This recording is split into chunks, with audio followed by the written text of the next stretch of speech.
My name is Samuel Salemakers. I'm assistant curator here at Witte de Wit, and I'd like to welcome you all to Stories and Situations, the Moderations Conference.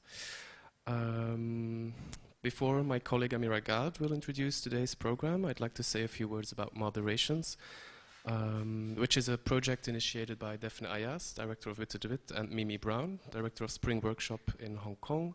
We're very happy to have her here with us today. Wishing to set up a long-term partnership between both institutions, visual artist and writer Heeman Chong was invited to shape and steer a program that unfolds between Rotterdam and Hong Kong. And I'd also like to take this time to thank Heeman. Heeman, thank you. It's been a pleasure working with you. Heeman brought together an ever-expanding group of international artists, writers, and curators who have been meeting and working together in different constellations at different times and in different cities, Rotterdam and Hong Kong. Chance encounters, intuition, and pleasure have been core to each different part of moderation and have allowed for a slowing down of artistic processes and a very direct exchange between all artists and writers involved, thus creating a playful constellation where all sorts of things have been and will continue to be produced. A book of 6 short stories written by 7 authors in 4 days during a fictional residency, performances that explore how we can talk about nothing or share an experience during a thing at a time, here at Witte de Wit last April, or explorations of a city through the eyes of local artists during incidents of travel, and much more. If you want more information about each of the projects, please have a look at the brochure that we made for the Moderations project, and I will leave it at that and give it to Amira. Thank you, Samuel. And before I introduce the day, I'd also like to thank Samuel, who's been my partner in crime in organizing today, and he's been really great. So thanks, Samuel, for all your help in putting this together. So we're very happy to welcome you here today on a Saturday at 11 in the morning. So for those of you that are here now, thank you, because you're very brave to be with us that early, I guess. But Stories and Situations is a conference that really emerged from my conversations with Heeman. When Heeman and I were talking about what should be this conference and what value does it add to have a conference as part of the Moderations project, and if we organize one, what should we talk about? And we talked about many, many things. But in the end, when we were really looking at the different parts of the project that are involved in Moderations, we decided that language was truly at the core. I mean, we also discussed questions such as why is it that a public art institution is organizing a conference, and why are we taking up that role, and why is it our responsibility? But also, why do we have to talk about what we do? And to who are we talking to when we organize these type of events? But in any case, that's not quite the topic of today. I'm just saying this as the starting point of how we got to today. Today we're going to be talking about language, and for this we brought together a great group of people, and I'd like to thank all of them for being here with us and to sharing their thoughts and ideas about language from their own different perspectives. So the Stories and Situations will be in 4 different parts. The first part that we're starting with is with Lee Ambrozy, who has invited Brian Castriota. Lee Ambrozy is leading a session called Dynamic Objecthood, and she is editor-at-large of Artform's Chinese website in New York, and Brian Castriota is an archeological conservator based in New York. And I'm not going to really read out loud all the bios of our guests, even though they're all very great and have done many amazing things, but I'd like to invite you to actually look at the Moderations brochure that has been handed out for you, and if you don't have a copy, just a little mini Witte de Wit propaganda, you can find it along with all our other flyers on the table outside, where you can also help yourself with coffee and tea. After the first session, we're going to move on to a second one that is led by Christina Lee. Christina Lee is an independent curator and writer based in Amsterdam and Hong Kong, who has invited Vincenzo Latronico, I'm sorry for mispronouncing your name once again. I will learn hopefully by the end of the day. But Vincenzo is a writer and critic based in Berlin, and she has also invited Ernesto Zecco, who's an art historian and co-founder of Wrong Wrong, and she's based in Amsterdam. This session will focus on the question of, can ideas resist translation? After that, we'll move to a third part, which is led by Chao Yu Weng.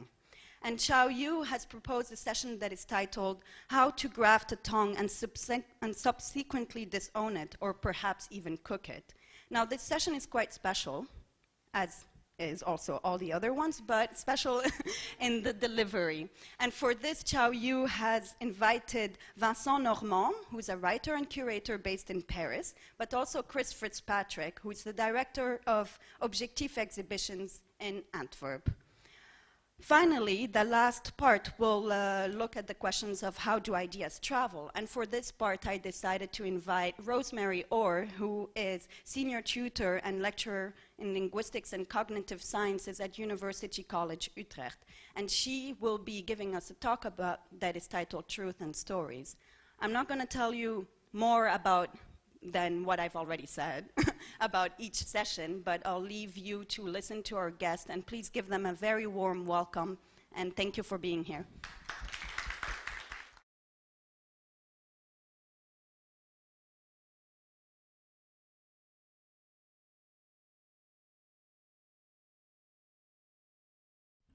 Okay, good morning, everyone. Really happy to open the conference today. And of course, copious thanks to everyone that organized, Mimi and Defna, Heman and Amira and Samuel. You've all been very wonderful. And thank you to all of you for being here so early. I don't know if it's early, but thanks for making it. So for a few minutes this morning, I'd like to revel in a statement by the constructivist theorist Boris Arvatov's 1925 statement, where he said, "Things connected like co-workers with human practice will produce new experiences of everyday life, new relations of consumption, and new human subjects of modernity." So I want to step away from anthropocentrism and a consciousness that envisions objects primarily as commodities or passive receivers, and I want to accept for this moment that objects have agency. Let's just assume this is a truth for this morning. And I want to assert that this agency makes itself present through primarily its materiality. So we will discuss this in depth. The speculative realism and art history reading group that convenes here at Wittevit is exploring through its monthly reading groups what similar assertions mean for art history or art criticism. Perhaps the speculative turn in philosophy can open new potentiality for new ontological models. I think for me what's interesting, especially in the context of translation and multi-bilingual or trilingual people, against a backdrop of intercultural art practices, center-periphery discourses, and satellite geographies, I'd like to explore the possibilities that objects play in moderating our consciousness. And by the end of my talk today, I'd like to make a proposal for an interpretive model that's based on the materiality of artworks. And I'm hoping that this approach will transcend and maybe open a window for escaping traps of binary thinking or even teleological histories that have been theorized around a history of representational art, which, as some of us know, isn't the case in certain cultural situations. So, let's see what we have here. Let's start with the general nature of the dynamic objects. So these objects, including art objects, can exist across multiple geographic and temporal contexts. So objects travel. Sometimes they make it to museums where they are endowed with new meaning, new interpretive potential, and sometimes new didactic agendas. Dynamic objects, in the plural, also have a kind of collective power. So here on the screen is a work from Fiona Tan, which you're probably familiar with, so I didn't write a caption. It's a Disorient from 2009, where she filmed an essentially orientalizing but an imaginary museum of Marco Polo. Collections can be political, they can advance ideological ideas, or they can eradicate them, and I think that a place like the Vatican proves both of these points very well. Through style and material attributes, objects can reference localities, but because objects have a cosmopolitan past, they ultimately defy strict categorization by geographic location. So for historians, objects can index global exchange on many different registers. So this is Fiona Tan's most recent work at the Maxi Museum in Rome. It's titled Inventory. And she went to film a very eccentric collection of an 18th century neoclassical architect, Sir John Sloane in London. He has thousands of objects in his home that have remained there since, they remain unchanged. The way that you see them, and their presentation has been this way since 1833. And the work itself debuted in Rome, which perhaps has a special significance for the institution, a sort of symbolic pilgrimage. But where do we begin when we're interpreting objects? So the task becomes especially difficult across cultural boundaries and temporal ruptures. But if everything has a story, are these stories as numerous as each individual beholder? And how great are cultural differences when we're interpreting or understanding things? So I think that designers, or even graphic designers, are maybe more sensitive to materiality and function and the dynamic potential of things. So I invited a designer friend from Beijing. His name is Liu Zhizhi. He's Beijing born. He couldn't be here today, but Samuel and Amira suggested an interesting mode of engagement where he would choose some objects from the collection of the Rotterdam World Museum and then interpret them in his understanding of their dynamic function. So unfortunately, we had planned to have an exhibition with the objects here, but because of time-space problems, it didn't happen. So I can only show you the images this morning. It's just an exercise. Wake everyone up, wake me up. So let's try and think through these objects, and I will narrate for you a tiny text that I've translated from his original Chinese. So here we're looking at some shoes. While Chinese shoes are almost entirely made of cotton, Japanese clogs are made of mostly wood. In terms of their function, Chinese cotton shoes are more disposed to dynamic movement, relaxing, or comfort, while Japanese clogs are more in tune with speed, rigidity, or apprehension. But both of these reflect fragility. The Chinese shoes are fragile in a material sense, meaning the shoes themselves, while the Japanese clogs, in turn, make the wearer fragile by exposing their toes. So maybe this is an example of power and fragility. And here we have some bells and coins with a bell hanging at them. These are, the objects are not dated so specifically, but maybe that's not so important for this little exercise. So before the use of gunpowder, bells were used on military horses. When the advance began, the sounds of countless horse bells inspired shock and awe. My translation, shock and awe. They inspired shock and awe in the opposing enemies. And they were used to frighten the enemy's troops. But when divided into small units, sneaking up or escaping, the horse bells became problematic and had to be removed or silenced. So this is a contradictory device. And with the invention of gunpowder, the practice of horse bells disappeared, along with the use of horses for military function. The next object is very interesting. I don't know if anyone has a general idea of what this might be. I know some people do. Some people are nodding their heads. So this, I don't know how to translate this object. I'm going to call it the qiantong, which is sort of a stick receptacle or a stick tube. Let's just call it a qiantong. The qiantong was an instrument of convenience for traditional Chinese fortune tellers. Inside the tube are bamboo sticks with different future possibilities written on them. The user would employ a systematic set of motions to make one of the sticks pop out of the tube, and then the diviner would read the word and interpret the fortune.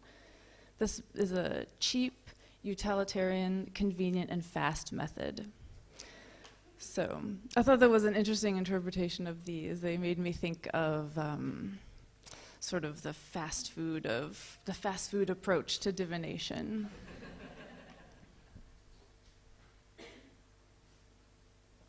Because there are much longer, more elaborate methods to tell your fortune in the Chinese tradition. So here's an object, I think, with some unexpected associations. He begins, he says, cotton embroidery is often found on the arms and headrests of sofas in China, especially in the 1970s and 1980s. These were an essential part of the decor in official reception lounges and in upper-class families. At that time, one rarely found non-utilitarian design products in private spaces. Thus, this type of embroidery signified a rare manifestation of everyday products made for superfluous aesthetic appreciation. These have a special air of socialism about them. So maybe not something you would think when you see an embroidery. And this is the last object I want to look at today. He says, rhino horn wine cups were an art form unique to ancient China.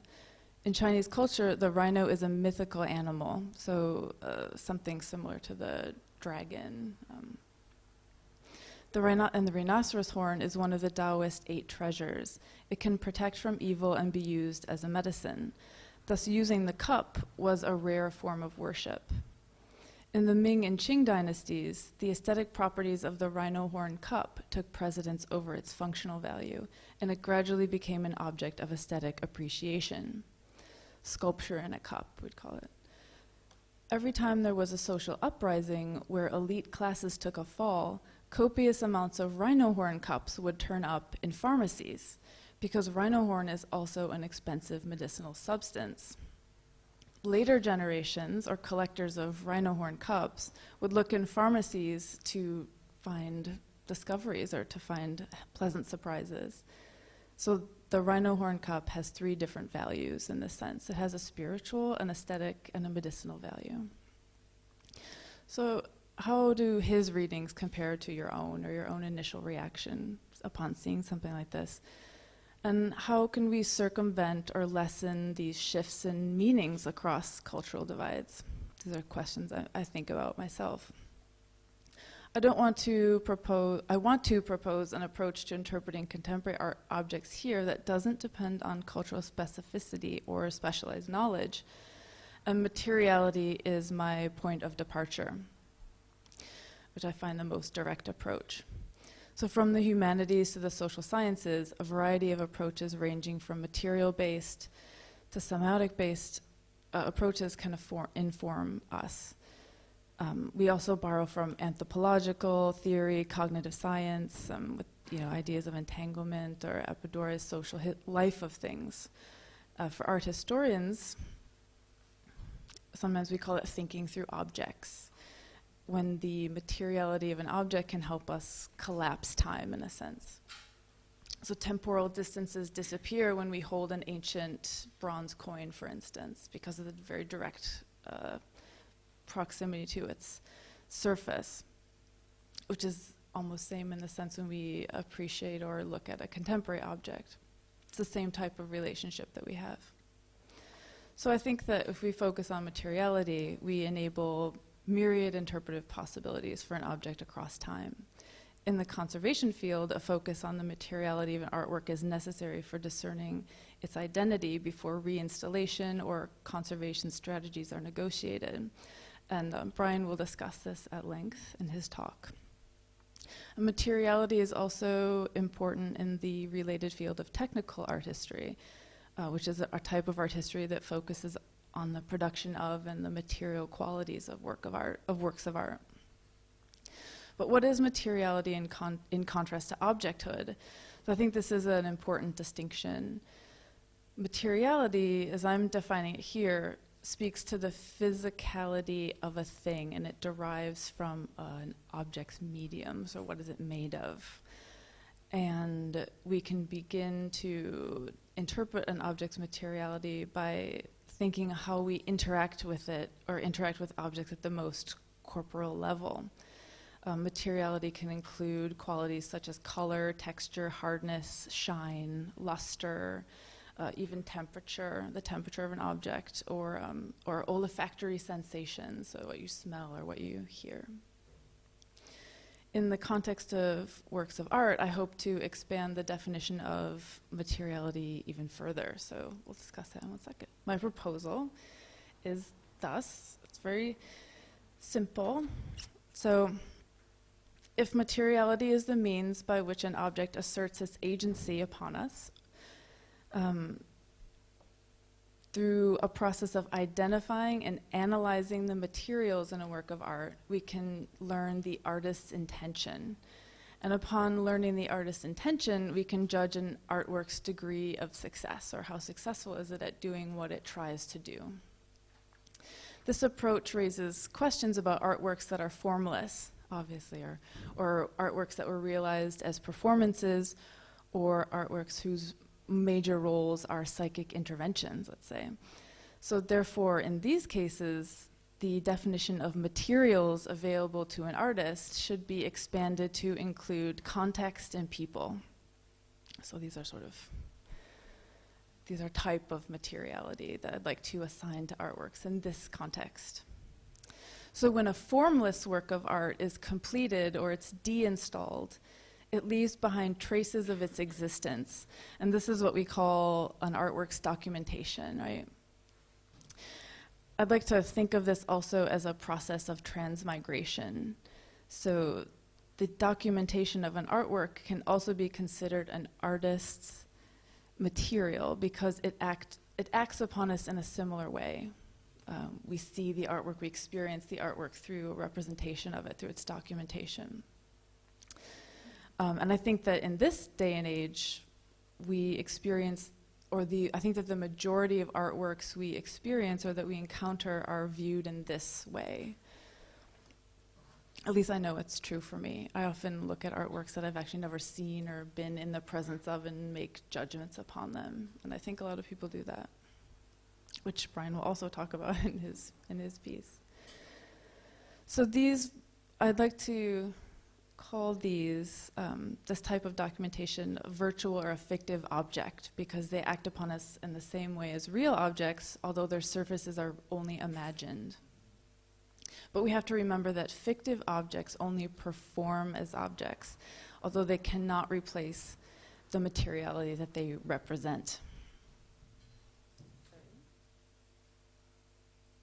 So in the next few minutes, I'd just like to, I wanted to give you an example first of a fictive object.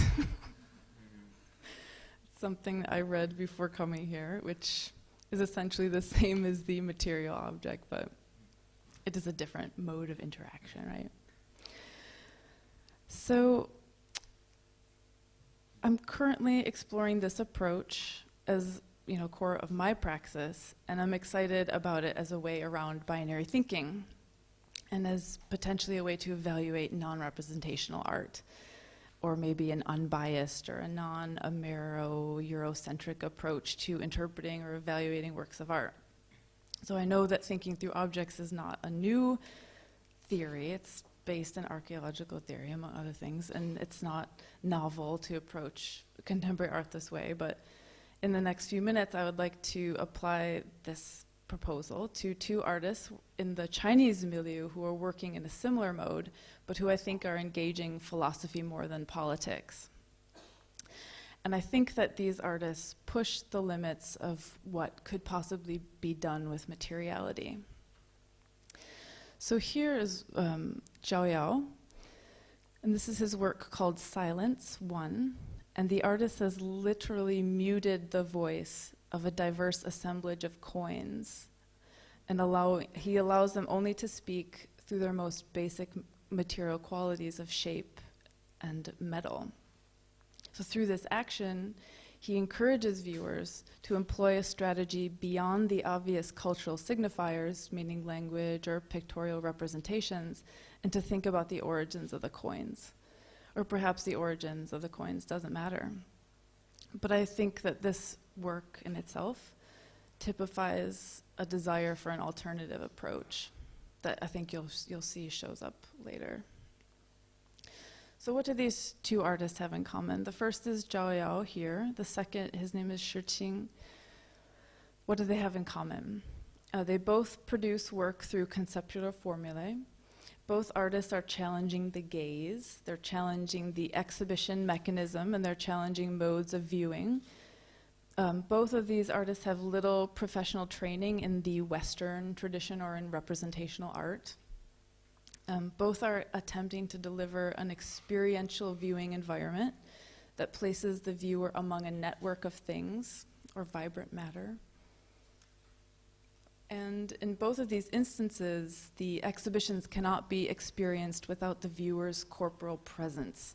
And the exhibitions are temporally finite. They're uncollectible. And so in this sense, they defy capitalist priorities to a certain degree. Also, both of these environments are participatory, and although they are not total environments, they are immersive, and they allow us freedom of navigation throughout the work, which you'll see is a theme, I think, in both of these examples. So you could connect these two artists also through an intellectual interchange that's moderated by the Chinese philosopher Lu Xinhua, who's based in Shanghai. Lu Xinhua, who you see here on the screen. Not yet. I have not shown Shi Qing. I'm sorry. This is actually, I have shown Shi Qing. This is him right here, looking very grumpy on the right-hand side. This is the artist himself. So I'm really not kidding. He was influenced by Lu Xinhua. And Lu Xinghua's work is deeply engaged with contemporary French philosophy and political philosophy, aesthetics, art theory. And he's done a lot of translation work to bring radical political theory to Chinese academics. His recent research is focused on Derrida, Rancière, Agamben, Badiou, and Zizek are some of the people who he's influenced by. And he has run a weekly session called the Future Festival, which you might have heard about, where he brings all these artists together once a week in this artist space in Shanghai, and everyone comes together and he just sort of gesticulates and spouts his theories, and everyone listens, and sometimes people argue, but it's a very interesting environment, and it's changed a lot of artist practices in Shanghai and also in Beijing. So you'll see that Zhao Yao is Beijing based, but he would often travel to Shanghai to participate in these events. So here's Lu Xinhua. And here it's funny, I took this clip out of a series of documentaries of the Future Festival, which you can watch online. Some of them do have translation, which is it's a little rough, but you can make out the meaning. So here he's saying, this is the very beginning of the documentary, and he says, to work out the broadest context of our contemporary art is the main principle. So I'm trying to broaden the context here. So here is Shi Qing's work. It's titled, Everything That Is Solid Melts into Air.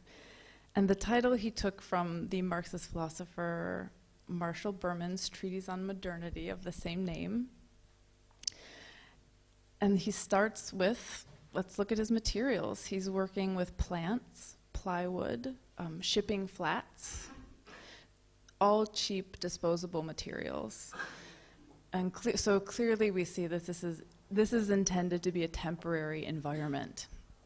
In fact, the day that I visited this exhibition, it was the very last day, and it was actually rotting inside. The plants hadn't had sun for 30 days, and it was very humid and smelly, and there were mosquitoes everywhere. If you stopped for a few minutes, these enormous mosquitoes would land on you. And his installation method, this is one view, I'll show you another view. His installation method was extremely ad hoc. He based the entire layout on a single hand sketch that he had drawn on one piece of paper. He included objects found in his studio, which included old and unfinished artworks. And then he installed the exhibition within the space of a few days. I think it was a week, 7 to 10 days. And he used the help of only a few workers to help him set things up. Most of the works were fabricated on site. This is an interesting environment because you can walk through in any path that you choose. So these two images are his own documentation provided by the artist, but the rest of the images I'm going to show you are my own. And this is the path that I chose through the work. You could walk through in any way you chose, stopping to appreciate and see different vistas.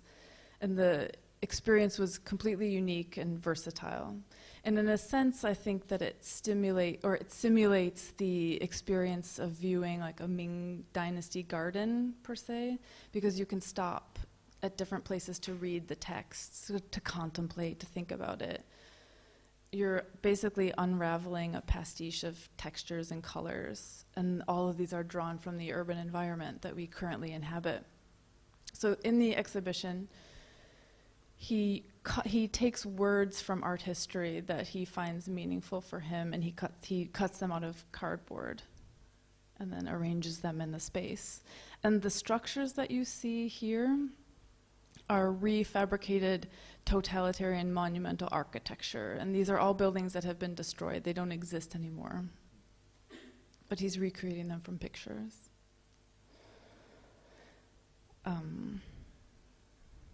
Yeah, it's kind of interesting. It's hard to read sometimes. The plants, the plastic. This one here says constructivism, and it's constructed. It's deconstructed. This is an old series that he did where he recreated traditional bird and flower paintings in the Chinese tradition, but he recreated them in styrofoam and like fake birds. So this is one, it was just laying around his studio. And here you have a tribute to Malevich's square on the wall in steel. And this X on the ground, I asked him where that came from. He was like, I don't know, I just found it, I liked it. So this is my photograph of the space. So how do we interpret the artist's intention through materiality in this instance? I would say that he's resisting commodification by choosing plants and cheap materials, even garbage, or discarded artworks that had no previous function. I would say that he also makes the viewer aware of his or her body as they move through the space, and we're very aware of our relationship to the artwork as we travel. So in this sense, I'd like to use his work as an example of an artist using people as materials. The viewer strolling in the space activates different meanings and associations with their own individual chosen route, and because of the layout of the space, there's no set order or hierarchical structure that guides you through your viewing experience. So I think that in this sense, it has unlimited possibilities. So this is Shiqing. And the second example I'd like to share with you today is an artist who not only uses people as materials, but he's trying to play with context. So this is Zhao Yao. He's based in Beijing, and this is a series of 2 exhibitions that he did over the years of 2011 and 2012. And here you can see the two exhibitions. On the top is 2011, and on the bottom is 2012. So the first exhibition was titled I Am Your Knight. It happened in summer of 2011 at the Beijing Commune. It featured handmade sculptural objects made by the artist himself, who trained as a graphic designer. So he doesn't have the modeling skills associated with other academy-trained artists. You can also see the very detailed, jagged edges on this work. he's applying multiple layers of paint, and to my understanding, he made all the cuts himself onto the work, so it was very labor intensive. I know that he went into the studio and did the artist's work every day over a series of time to prepare this exhibition. I mean, he didn't hire workers to do it for him, which is an important distinction. So these are two sculptural objects that you see in the space. And here's a work from his Painting of Thought series that he does on found fabrics and special shaped canvases. So these paintings have a very shallow surface and depth of field. They sort of jump over representational issues and narrative by directly representing brain teasers. He's taking, visual puzzles, and he adds color to them and he puts them onto the canvas. The environment, here's another one, the last one. The environment also included the element of sound in the form of televisions that they would suddenly come to life. They were placed in random spaces with dark screens, nothing on them, and then all of a sudden they would pop to life, and they would have like a bright flashing light and like a noise, like a tongue clicking, like, I can't do it. Like really loud, all of a sudden. And you couldn't always see them because they were placed below you, so as you walk through, you don't see them. You might see one flash you from across the room. So this is a very random element to the environment. And the immersive environment, it makes us very aware of our presence in the space. And the groupings, the unpredictable noises, they sort of confound a traditional viewing relationship between the artist and the artwork. But eventually, the exhibition was criticized for being a derivative interpretation of a global aesthetic, or something, something that was too close to Berlin, or just looked like it walked out of Berlin, which for some unknown reason is unacceptable in Beijing. So Berlin aesthetics belong in Beijing and Berlin aesthetics belong in Berlin and not in Beijing. So he took a lot of criticism for this. So, to further prove his point, this is again 2011, he just recreated the entire exhibition 1 year later. And on expanding our definition of materials, he uses the exhibition context as one of his materials. So he recreated the entire exhibition in exactly the same space, and he opened on exactly the same day and exhibited for the same amount of time works that are essentially the same. He had to recreate some of them because they were lost, or he didn't know where they were. You can I don't know if you can see some of the images here. The large sort of sound vibrations in the back were redone. The painting on red canvas was stretched out. It's exactly the same image, but he stretched the canvas, so it looks out of shape. The title of this exhibition was "You Can't See Me, You Can't See Me." So this is one view, and this is the second view of that. So if an artwork's materiality is the means by which objects and artworks assert their agency, I hope that this exercise has proved a useful process of identifying and analyzing artists' intent through Shurqing and Zhaoyao's exhibitions. Through their work, I've tried to give some examples of how context and people might be used as materials in art practice. And I've also attempted to use an oral narrative to recreate my exhibition experiences for you. But I'm very happy and honored to walk you through your own exhibition experience by bringing you in contact with these fictive objects of exhibition documentation. So I don't know, has this approach helped elucidate the artist's intention, or has it allowed a more objective interpretation on what a successful artwork may be? Or is this even a valid mode of interpretation for all types of art production? I'm not even sure this is the utmost extent to which artworks can be elucidated or articulated. In fact, I'm pretty sure it's not. I think it's only a starting point, but I hope that it will provide at least an equal playing field on which we can begin to moderate our own understanding of what we see. So that's the end of my talk. And thank you all.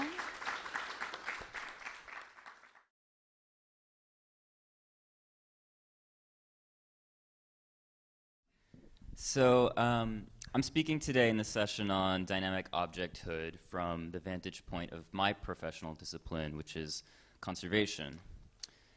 As a conservator working primarily in the realm of archaeological artifacts, my perspective is somewhat skewed by my intimate experiences with objects that are endowed with value and meaning and history.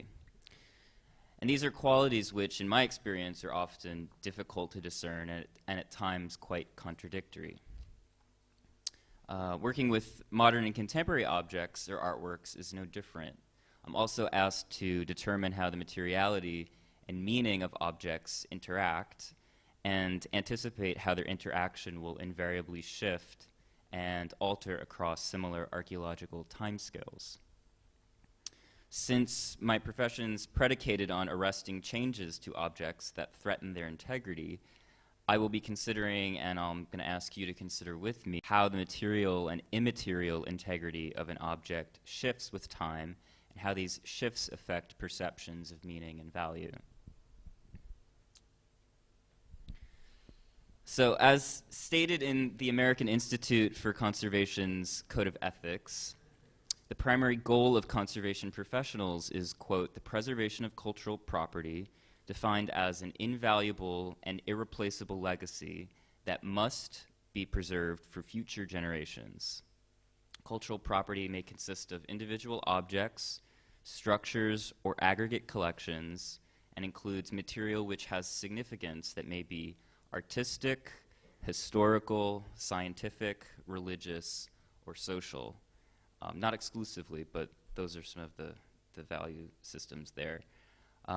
Conservators therefore approach objects with the understanding that each is composed of material substance, which as a semiotic agent communicates to a culture and society certain meanings and significance. So these meanings are ascribed to and communicated through the material components of an object by both its creator as well as subsequent users. And the supposed value and significance of these meanings contributes to the conservator's ethical imperative to preserve the object for future generations or stakeholders, our silent heirs. So preservation activities may include, quote, passive actions that manipulate the surrounding environment in a way that increases an object's longevity by inhibiting change, since unintended alterations might have a negative effect on an object's value. So the image on the left is a copper alloy artifact in a lock and lock container with silica gel desiccated down to like 0% relative humidity. So that's sort of, changing. You're not changing the object, but you're changing everything around it. Preservation may also involve active interventions in which a conservator might manipulate the physical substance of the object, if it has a physical substance. So basing his or her decisions on a scientific knowledge of the object's materiality, a conservator should in theory only intervene if his or her actions improve the legibility of the object's meaning, enhancing its value for current users, or if his or her actions might afford the object a better chance of survival. That is, a continued ability to be read and valued in the future. However, meaning and value are extrinsic properties of an object, and they're predicated on, subjective or intersubjective determinations. Any irreversible intervention invariably privileges certain values or meanings, and by extension, certain users over others. So the temporal chasm that separates an archaeological object's original functions and meanings from those of today is enormous. Its creators are long dead, and we are limited in our ability to recover what George Kubler describes as, quote, the pristine signal. A similar temporal chasm separates us from future stakeholders and users of both historic objects currently in our stewardship as well as contemporary objects, already endowed with or poised to acquire historical significance and value. So this affects how we make decisions if indeed we subscribe to theories of intergenerational justice, where future users are considered in conservation decision-making. Since we can't necessarily anticipate how tastes, attitudes, and values will shift with time, we cannot speak for them, but we can sort of recognize the possibility and strive for reversibility or, quote, retreatability in any of these interventions, sort of increasing the undoable potential of any action. So limiting an artifact's change, or at the very least making change a kind of two-way street, is essential to the premise of conservation. For historians, the retransmission or relay of the pristine signal occurs in any retelling of history or interpretation of history, inevitably bending or distorting the signal in some way. Conservation is traditionally endowed with the task of relaying the signal at a material level through direct physical manipulations of the object. In the 20th century, as conservation sought to define itself as an objective scientific discipline, there was a pervasive belief that objects were endowed with an inherent truthfulness that could be isolated and recovered through these objective kind of surgeries.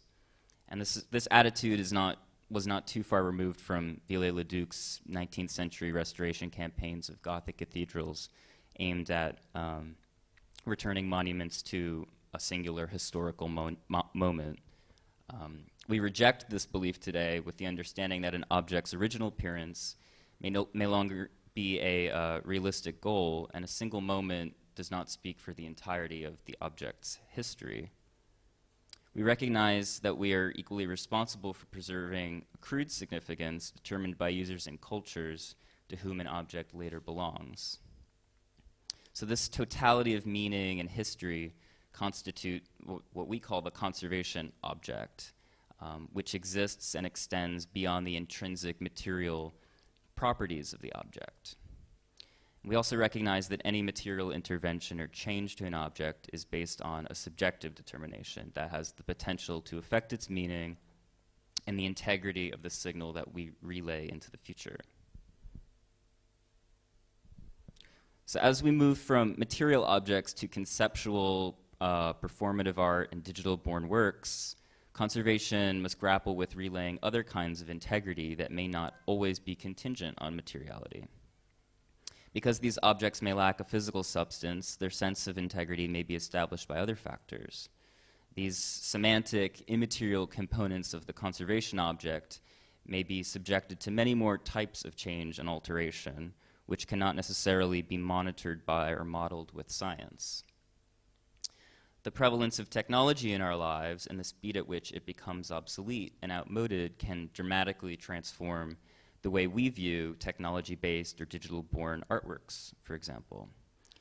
These equipment components and file formats can quickly become obsolete, non-functional, and inaccessible. And they may also acquire age value and begin to look dated, which may add to or detract from their meaning and integrity. So these are not static objects, but highly dynamic objects whose sense of integrity remains in a constant state of flux based on the quickly shifting attitudes and tastes of contemporary audiences. Not all change is lost, however, since damage is ultimately in the eye of the beholder. As display equipment and file formats become outmoded and dated, how do temporal associations and age value affect the conceptual integrity of these works? How does artistic intention accommodate accrued meaning? See, here already we have an issue with obsolescence or incompatibility. I tried so hard to get these to stay animated. These are some GIFs by Vince McKelvey. We'll find a way to look at them later, but here we go. You know, how do we feel about the GIF developing age value and becoming an artifact with time? You know, losing part of its functionality. How does the GIF feel about this? So Aldo Rossi states in his 1966 treatise, The Architecture of the City, quote, "With the introduction of memory, into the object comes to embody both an idea of itself and a memory of a former self. So using this artifactual analogy to consider the collective urban experience of the city, Rossi suggests that the built environment functions as a dynamic, continuously evolving and ever-changing system where accumulations of memory shape and reshape the individual and collective experience of its physicality. So this sort of gets into the materiality of memory. The whole, Rossi states, is more important than the single parts, and only the urban artifact in its totality, from street system and urban topography down to the things that can be perceived in strolling up and down a street, constitute this totality, end quote. So contemporary conservation theory gazes at objects in a similarly holistic way, recognizing that meaning and integrity are not rigid or fixed, but rather these mutable qualities that are context-driven and dependent. As David Lowenthal put it, authenticity, quote, authenticity inheres not in some founding moment, but in an entire historical palimpsest, and in the very dynamics of temporal development, end quote. So the conservation object's dynamic nature lies in its tendency to be continuously overwritten, re-inhabited, and reworked by its users. So integrity is predicated on the perceived completeness or cohesiveness of an object's meanings, which may be contingent on its material cohesiveness. This perception is a subjective judgment, one that ultimately determines how we view the ethicality of any interventive act of conservation, and its overall effect, positive or negative, on the object's value. Conservation strives towards interventions that maintain or restore an object's integrity, be it conceptual or physical, ensuring the transmission of the object's meaning into the future. So this expanded notion of the object to include meanings and values apart from material conditions or artistic intent creates this very sort of a faceted integrity, which can shift depending on the attitudes or values of the viewer. So damage is understood as one end of this continuum of change, where a loss to an object's integrity is perceived as having a negative net effect on its value. Value, as Jonathan Ashley Smith has correctly pointed out, is this extrinsic property that cannot be directly detected by the senses and does not exist without a social context. Any evaluation of an object's value or losses to its value is predicated on the qualities that we define as significant at any given moment. Ashley Smith's, well, actually this is Munoz Fines's graphic representation of what Ashley Smith is talking about. It illustrates how the changes that occur to an object can be characterized positively or negatively, depending on whether the user or user group identifies that change as adding to the object's value or diminishing it. In the case of the former, we identify this change as patina if it's unintentional, or a restoration if the change is intentional. So these both add to the value. In the case of the latter, of change that diminishes value, it's all considered damage. But Ashley Smith argues that, quote, its damage is usually associated with a loss of material, a loss of well-being, or a loss of expectation, and not everything that people consider as damage results in a change of value. Not every change in physical or chemical properties results in loss, end quote. So the perception of an object's integrity is regulated by the values of the viewer at any given point in the object's history. What might be seen as a disfiguring change or loss by one user group may be seen as adding value to the object by other user groups. This is particularly true for objects that undergo numerous lives, like archeological objects, where value and meaning can accrue and accumulate irrespective of the creator's intentions. This is, I don't have any of you played Katamari. Yeah, you're this sort of ball of things that just keeps getting bigger and bigger, picking up other things. So since meanings and values associated with objects are not intrinsic to them, it can be argued that neither is their integrity. And if an object's sense of integrity is open to interpretation, where do its boundaries lie? Does the object dictate what it is, what it should be, or do we, its users? So by sifting and collating the meanings prior to a conservation intervention, we seek to clarify and define the conservation object. In the process, the identity shape of the object may change or evolve at both and immaterial levels. Conservation may then amplify certain meanings through adjustments to the object's material substance. Similarly, conservation may identify and emphasize certain immaterial semantic changes which may transform the way we view, perceive, or approach its material integrity. So what does this look like at a practical level? And does the object's agency play a role in this process? This is a gold and garnet cloisonné pommel cap from the Staffordshire hoard, one of several hundred decorative weapons fittings that was discovered in 2009 in a farmer's field in Lichfield, England.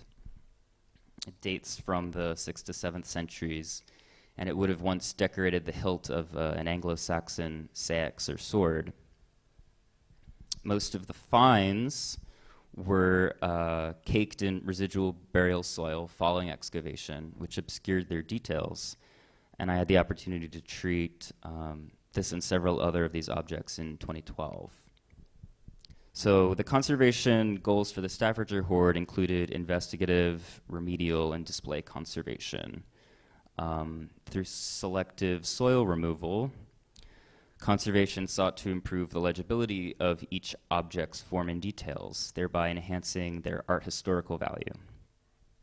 Conservation also sought to reveal and document signs of wear that indicate how and the degree to which the object was used, as well as evidence of historical damage. This falls into investigative conservation. Many of the objects in the hoard show signs of intentional and purposeful damage. They're all sort of broken and distorted, which is interpreted as possibly having broken the magical power of these objects prior to their deposition.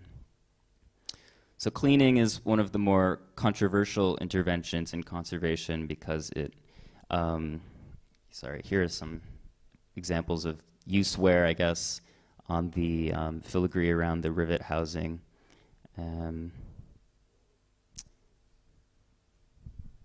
So cleaning is one of these more controversial interventions in conservation because it irreversibly alters the object's materiality and implies that certain material components of the object lessen, threaten, or diminish the object's perceived integrity. Dirt, as anthropologist Mary Douglas has put it, is simply, quote, matter out of place. Salvador Munoz-Venus has also pointed out the belief that an object can be returned to a more authentic state is tautologically false because no object, whatever condition or state it is in, is any less real or authentic than it was in a previous state. He says, quote, the expected, imagined, or preferred state of an object is not real unless it coincides with the existing object. The real existing object can be altered through conservation to make it coincide with or come closer to a different preferred state, but the object will be no more real than it was before. So a soil-covered artifact is no less authentic than one cleaned of its soil. It may, however, be in a state that obscures the legibility of certain meaningful qualities. So we might consider how leaving soil intact in certain instances recognizes other meanings and values, namely the object's ability to index its most recent historical moment and our connection to the object in its broader historical narrative. In recognizing the value of the adherent soil, it starts to constitute a portion of the conservation object, and preserving it recognizes it as a component of the object's material and semantic integrity. So technology-based artworks contain an intrinsic mutability of meaning and reception. These are qualities that shift as a function of time. The meanings of these works are constructed and communicated through variable equipment components that eventually deteriorate physically and mechanically over time, like traditional materials. So the conservation of these artworks is uniquely challenged by the diminishing availability of specialty parts and expertise necessary to keep obsolete but potentially work-defining equipment components functioning. So these are works that are defined as time-based media, time-based in the short term. But the temporal dimension of these media artworks also unfolds over the longue durée as equipment components become visibly outmoded. Obsolescence, however, is not determined by time exclusively, but by specific advances within a consumer electronics industry that regulates and vitiates technologies of their use value. So these works of art are distinguished from other art objects by the fact that their meanings change rapidly as the technological landscape familiar to us shifts with time. And this process, which is a very quickly moving process, it transforms the way we view artworks with highly visible technological elements, therefore affecting how we perceive their integrity. In the early 1990s, video installation artist Diana Thader exploited the three-tube construction of the then ubiquitous cathode ray tube video projector to separate her work's video components into their red, green, and blue signals and recombine them on the walls of exhibition spaces in these overlapping, misregistered, multi-channel projections, these immersive, experiential video environments. During the filming for one of these works, The Bad Infinite, in 1992, Thader mounted 3 high-8 video cameras to a plank of wood, one behind the other, and carried them through Sequoia National Forest in 4 feet of snow. And she recorded the surrounding wintry and wooded landscape. And this piece was installed here, actually, at Vita de Vit in 1994. And 3 Sony 1000 series 3-gun video projectors were stacked on a metal rack, and each channel corresponding to the front, middle, and rear cameras was reduced to its red, green, or blue signal by selectively turning off the other 2 tubes on each projector. So you got 1 red, green, or blue signal from each of the 3 channels. And this is from the artist manual for the work. It's accessioned by the Whitney. The Whitney owns it. There's only one. And so when she sold it to them, she produced this manual. So the manual sort of constitutes part of the conservation object in the way that Lee was talking about documentation being this sort of extension of the object. So beginning in the late 1990s, CRT projectors began to be discontinued and phased out, superseded by brighter, more compact LCD display technologies. It's now becoming increasingly difficult to service these projectors and source replacement parts, since they are no longer commercially available. In response to this, Thader has been actively involved in updating her early works, revising her manuals, and reinstalling the works with contemporary display equipment, in part to maintain their exhibition potential. In 2012, Thader reinstalled U Fifi 5 Days in Claude Monet's Garden, parts 1 and 2. It was from 1992, and it's her first work to incorporate deliberately misregistered video projections. So the RGB color separation, which was originally accomplished by misregistering the lenses of the 3-gun projectors, was instead achieved on a computer in a video editing room, so the work could be reinstalled with LCD projectors. So this, when I discovered this was part of a documentation project I was doing for the Whitney. And when I discovered this, I realized I needed to talk to her and ask her why she did this. So I conducted an interview with her in the beginning of the year, and Diana acknowledged the inevitable futility of keeping alive a dying technology as being one of the guiding factors in her decision to update her works. But she also argued that the dated look, quote, dated look of the CRT projector, it now overshadows and limits the authentic reception of the work of art, diminishing, in her view, its conceptual integrity. So for Thader, this has been an additional motivating force behind her wishes to update her works. She explained, quote, "It's more important to me that the image maintain dominance over the equipment, that the ideas of the work become clear. When you use those really old CRT projectors, the weight of meaning lays on top of them, as opposed to laying in the in-between space between the image and the technology, end quote.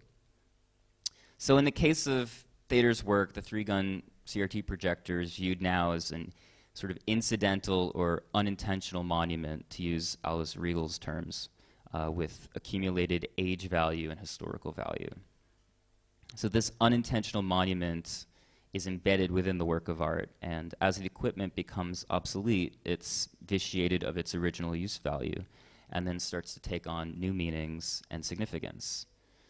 So age becomes, a symptom of decay, an obstacle for the conceptual work, i.e. the deliberate monument, which is dependent on an ageless appearance to maintain its function.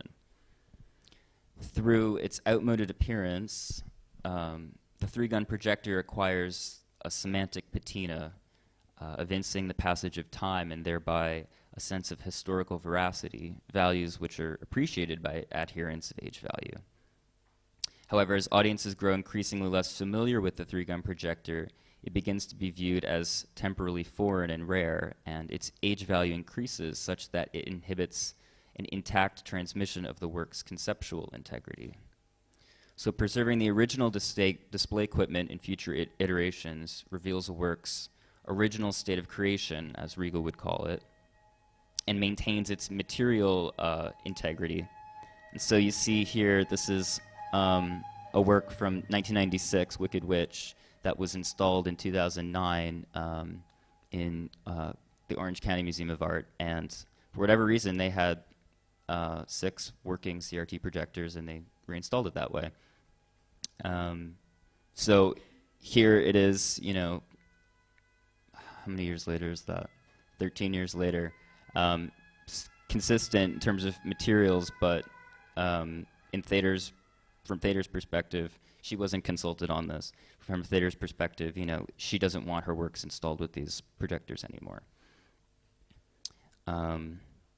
So the integrity of the artistic concept and the work's ability to be experienced as it would have been in the 1990s are inhibited by the age value of the original equipment components. And this immaterial change, which is viewed as both decay and patina from different user groups, it causes a dissonance between conceptual and material integrity, making any wholly authentic reiteration an improbable prospect if authenticity is seen as being contingent on a work's absolute integrity. Similar issues were present at the recent retrospective of Namjoon Pikes at the Smithsonian American Art Museum in DC. The image on the far left, that is from the exhibit this year. The first iterations of TV Rodin in 1982 consisted of a kitsch reproduction of Rodin's The Thinker watching broadcast television on a miniature portable Sony Watchman television. So today, Pike's works pose many challenges to time-based media conservators who often have to source replacement tubes for iconic works like Magnet TV. They're dependent on that technology to function. But how can the integrity of a work like TV Rodin, incorporating a live analog broadcast television signal, which is something that no longer exists in the United States, how can that integrity then ever be recovered? The Thinker now gazes instead into a screen of static. I couldn't get an image of the static on the screen, but it's just static now. So he's sort of contemplating the slow obsolescence and decay of its materials. An iteration of TV Rodin was also included in Pike's 1986 permanent outdoor installation, Something Pacific, at UC San Diego's Media Center. So over the last 27 years, it and the other works included have slowly rusted, corroded, and disintegrated, offering us a glimpse of what may inevitably occur to all of his works. So the material integrity of this installation is ultimately contingent upon its disintegration, decay and entropy being a premise of the work's conceptual integrity.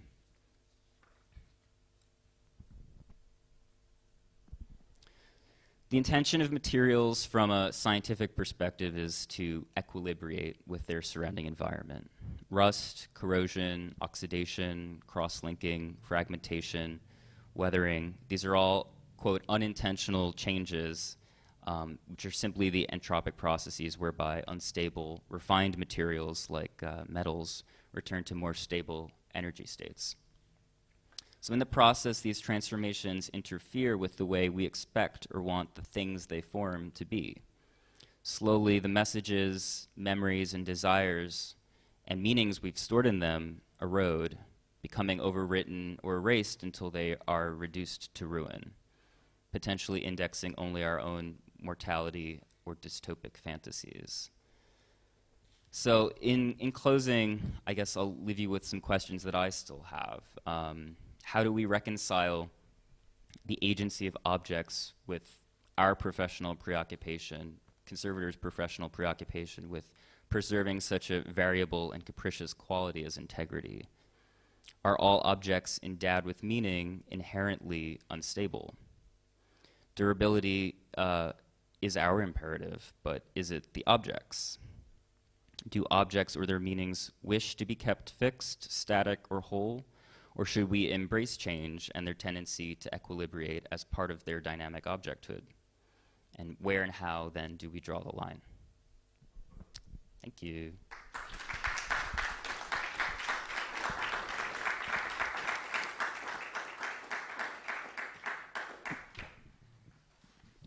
Can I say something?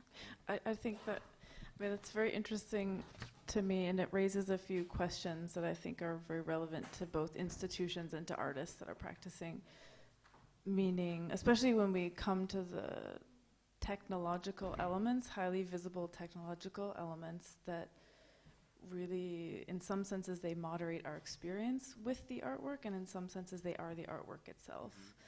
And it makes me wonder if certain artworks today were not meant to expire. I think the conservational aspect of an artwork, you want to freeze the object in time and then carry it into the future, preserving it for a theoretical infinity. You want that to be around forever. But maybe certain artists, the intention of their work is actually not to live forever, but to expire immediately. That is always the question I think we get, especially from modern and contemporary artistic circles. And there are certainly objects that do that. And the last two examples, the Smithson partially buried woodshed, that is the integrity of the object. And Pike's Something Pacific, that is what it's supposed to do. And conservation, thank you, that's easy for us. We just let it deteriorate.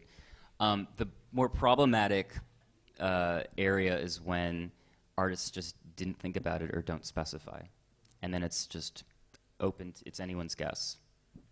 Well, is this, maybe a question for us is to ask if these types of questions are relevant only to institutions, or are these something that artists should be considering also in their practice? Is a work exhibited in different formats the same work? It's moderating, certain technologies are moderating a completely different type of experience. The Namjoon Pike, the static, the disappearance of sort of that type of television is very telling. So maybe the change in itself, thus seeing the static reminds us of our place in history, which is also interesting. But he may have been totally into that. It's hard to say. I think one of the things I've mentioned it to you is we view objects in the fourth dimension. We think about their history, which any historian does. We also think about the future, long-term future. And I can't avoid looking at an object and just, that's what I see. It's in my head, it's imagined, of course, but that's how I see objects. And it would make my life easier if everyone else could see objects that way, but I don't think that's necessarily fair. But it's one of those things where we talk to artists and we want them to think about their objects in the future. So. Thank you. Yeah. Are we done? Are we taking questions? We're just... If anyone has questions, please, by all means. Thank you for this enriching presentation. I had maybe two questions which came out from your talk. One was referring to what you cited or mentioned as an unintentional monument, And I was hoping if you could elaborate a little bit further on that. Of course, it's historical meaning, but also maybe more what you mean exactly by that. And then the second question is connected with the intention of the artist in the artwork. Of course, this is it's a quite recent development in the history of preservation to take into an account. And I thought it was interesting when you said we want to make artists think about their objects they produce. I mean, why? One could say, maybe it's an inherent thing to the artwork, or is it maybe, also framing the artwork in a sense that the artist should think about the object and what the implications of that might mean. Thank you, Brian. Yeah. Well, the two questions are linked, really, so they're sort of the same question for me. Unintentional monument, that's lifted from Riegel. He's sort of one of the founding fathers of, I guess, modern conservation theory. He's got the Modern Cult of Monuments from 1903, where he was looking at all of these value systems. I think he was really one of the first people to start thinking about them. Age value, artistic value, historical value. So for him, an unintentional monument is, or an unintentional monumentality is something that, age value is connected to. So decay, something acquiring meaning. It's this accumulated thing. Whereas the intentional, deliberate monument, that is a work of art that is created and intended to be a monument. And that's tied to artistic intention. And that's, in the theater example I gave, that's where you have someone looking at the equipment saying, wait, this has historical significance, and this is a part of the object that needs to be preserved. It's only acquired meaning because it's suddenly not ubiquitous anymore. And then getting to your other point about, I don't remember what the other point was, but I remember... The intention. Right. Well, artist intention, I think where I was thinking with that too is, in terms of the divisions between, which we're supposed to be maybe overcoming, between artists and institutions, I'm coming from the institutional perspective where we have things in collections, and it's our imperative. I'm paid to take care of things and make them last. And usually, artists want their works to last, and if they don't, and the work is accessioned as an object and it was bought, I mean, it gets into these very murky waters. And there's no easy answer, But that's where it's a negotiation. And the thing is with, I think the curators at the Whitney were surprised to learn that Thader doesn't want to show her works with the 3-gun projectors anymore. And I told Diana Thader that, well, they have the projectors. Would you be upset? And she said, well, I would want to talk to them. And that's really, with any of these installations, there's a panel at the Whitney where they meet and work with the artists, curators, conservators, AV, they discuss and they reach consensus. So really, it's about consensus building. And, there's an idea that no iteration will fulfill everyone's expectations. So I think that's where we have to accept the sort of plurality. Like Anthony McCall with Line Describing a Cone, he updated it recently with LCD projectors. He called it Line Describing a Cone 2.0, and he said they are now, it's one work, but it's now they're two separate works, and they have these sort of parallel lives. So he accepted that as time moves on, and we have to deal with particularities of time and decay, that these things might sort of change and multiply. So. Thank you. We have a question over here. Thank you, Lee. Thank you, Brian, for two very, very interesting presentations, which leads to me having one question to each of you. Maybe I start with you, Brian, since we ended with your presentation. it's a very, I think, a very simple question. Is qualitative criteria aside, what about quantity? How much, for example, the sword handle, how much of those are there in the world, and how much, should we keep preserving it? And I'm thinking, because I think many of us have visited these little museums, and all you see is little pot shards, right? Like the Greek vases and like endless rows of shards of pottery. So I wonder how, within the conservation theory, how do you relate to that quantitative amount of conservation? That's where context is hugely. Context defines how we.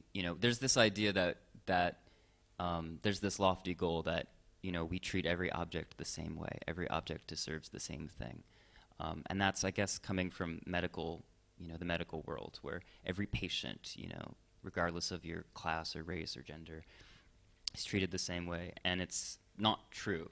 We do not treat a potsherd the same way we treat gold and garnet cloisonné, and so, yeah, it's context, and that's where this whole idea of any objective, intervention, it's rubbish. We are placing value judgments on things, and it's a dialogue that we have. So. Okay, thank you. And Lee, my question to you is a bit less practical and I fear maybe a bit more theoretical. But the minute I read the title of your presentation, I see the word objecthood. And this is coming from my background, is I think of Michael Fried and his famous use of the term, which is a negative. He uses it as a negative. He uses the word objecthood to criticize minimal art, he was developing this text as a counter reaction to the minimal art that was happening then, and calling it a theatrical kind of objecthood. Objecthood is despisable because it uses its own objecthood to be theatrical, and I wonder how you relate to that, using the word on the way you did it now, especially in the context of connecting it to the fictional object. So the fictional, the theatrical, I wonder how you see those two relating to one another. That's a very good question.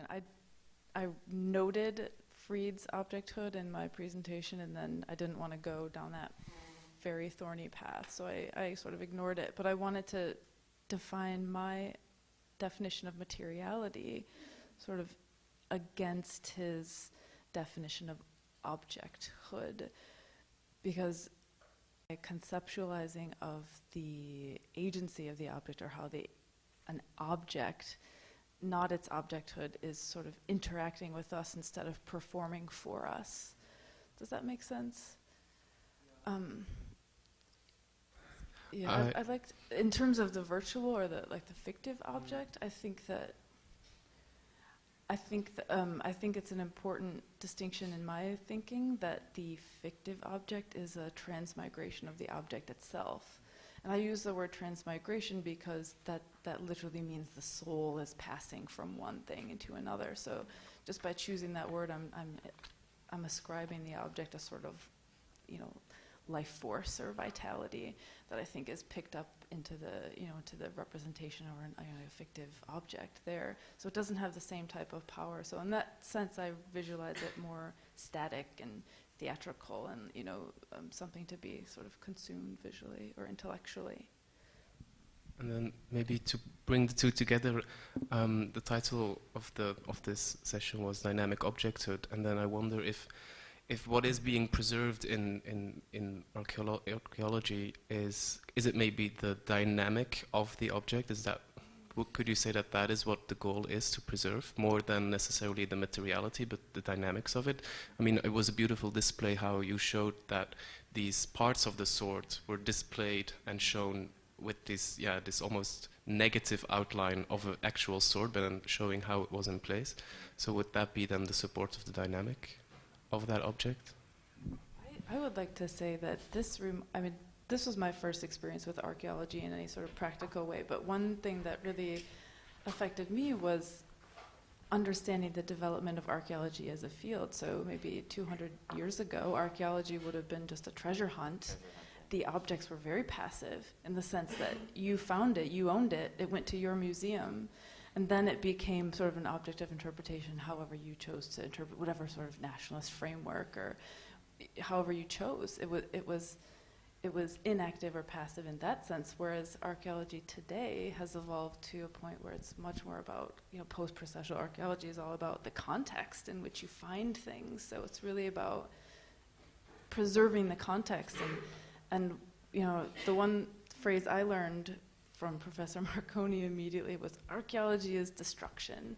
Every move you make, you're destroying a context that has lain there silent for thousands of years maybe, and the instant you move it, the instant you touch the dirt, which is that it's obscuring the object, but it's also protecting it from your eyes, as the same way that's protecting an object from oxidation, for example.